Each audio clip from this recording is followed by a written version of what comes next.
And a pop-up is defined as something that actually works just with movement of the page. The viewer doesn't have to do anything else to the page. Just by opening the page, the pop-up jumps into position. This event was meant to be a free event for students, giving them an idea about pop-up book structures.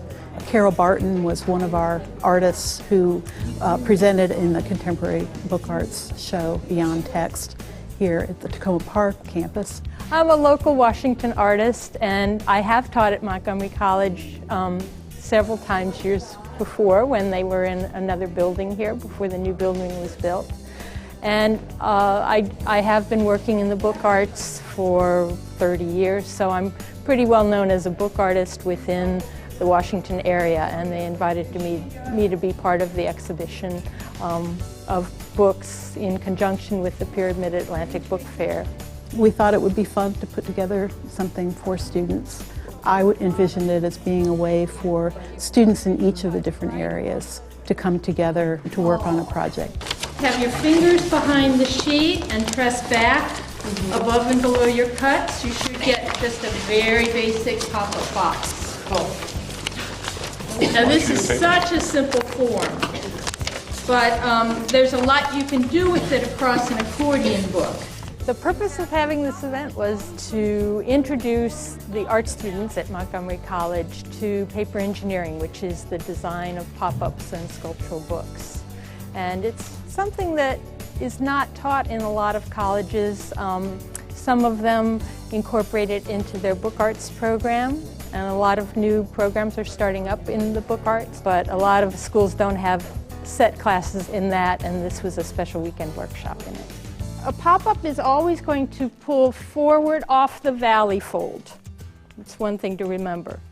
Pop-ups push forward off the valley fold. If you cut them into the mountain fold, then they're going to push backwards, forward off the valley side. The Arts Institute that is sponsoring this program does bring in artists periodically on all of the campuses here at Montgomery College. I heard about this event through my professor, and we were currently in class making these little handheld booklets, and I remember over the summer I'd actually started making my own sketchbooks for class, so I'd already gotten a little bit into the idea of bookmaking, and they kind of made the assignment a little bit easier for me. But I've never actually tried doing pop-up art or the paper engineering. So, I heard about this class, and I figured, that'd actually be kind of fun to learn. I wanted to come to the event because I want to make children's books in addition to working on animations, so it works out well for me to do that. I came to the event because I know of her work, I have seen her work, I actually own a couple of the books that she has published about her paper engineering work, and I've always admired her way of constructing art using paper. Using these simple cut and folded formats and nesting one inside the other. Each pop-up will have to be smaller, but you could put even another layer of paper here and have even a smaller thing pushing through. Of course, the larger paper you start with, the more levels are possible within this. Bringing artists from the outside for a special workshop, they're able to interact and ask questions directly, maybe do a collaborative piece together. For something like this, which I don't think there's a class for book, pop-up book making, you have the opportunity to have the outside artist come in, who is then your mentor, and you just try and absorb as much extra information as you can. I actually think it's really helpful to have events like this because it brings you out of what you're normally doing, and it gives you a creative outlet. Artists who are active outside can talk about their process, can share ideas, and they can extend what goes on in the classroom. The students got a lot out of it. A wonderful opportunity for students to meet with a visiting artist, and especially one with an international reputation like Carol has, interacting with one another, doing something fun, something that isn't going to be graded.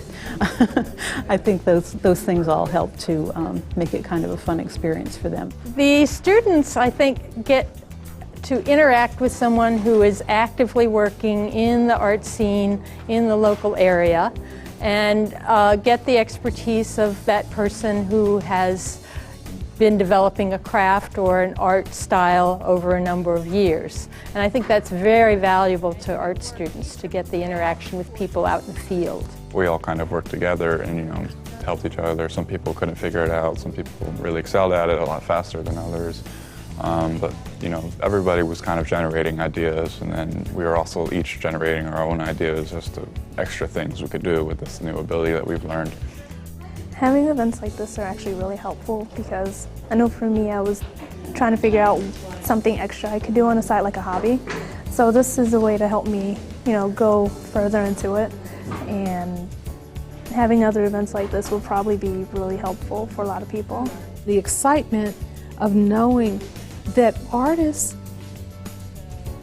do things. They, like musicians, like dancers, like athletes, their ideas go all around the world and they're traded with other people in other communities. And I often see with my own students here at Montgomery College, they're always astounded sometimes that artists really have such a big reach.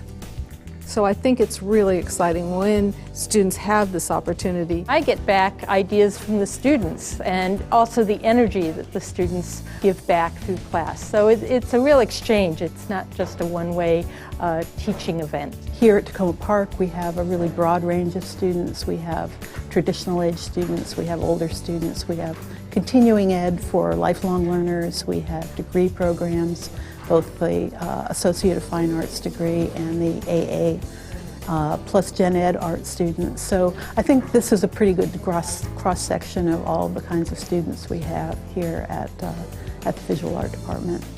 I'm enrolled in the School of Art and Design here, and it's honestly been one of the best experiences of my life as far as, art's been involved. All the professors are really, into what they do. They know what they want, and they have, the bar for them is exponentially high, and if you don't meet it, they will push you to get to that bar. The faculty and the new building that they have over here, it's really good. So it's really good for me. I came and I was able to learn a whole lot of things from here. I believe in lifelong learning, and I think that that's one of the things that Montgomery College affords our community. It is a great gift to the community, and it's lovely to not only be a class member with this diverse community of learners, but it's also exciting to teach it. The professors here are all great. They really know what they're teaching. They all really know their craft. They really strive. They don't just teach you the technique, they teach you, or they force you to teach yourself actually more than teaching you, but to figure out what you can do with this technique once you've attained it. The faculty here, they're very helpful, especially if you want the help, they'll go out of their way to help you. And the equipment here, like in the printmaking lab where we're at, you don't really have access to that type of thing outside of here, which is really good. Nothing helps you more in teaching than to be a student. It helps you develop empathy for your students. It helps you understand the stress that they're under to perform. And for creative people, it helps you understand what it's like to go out there and have to perform something. Montgomery College has now, especially with the new facilities, such a great art department.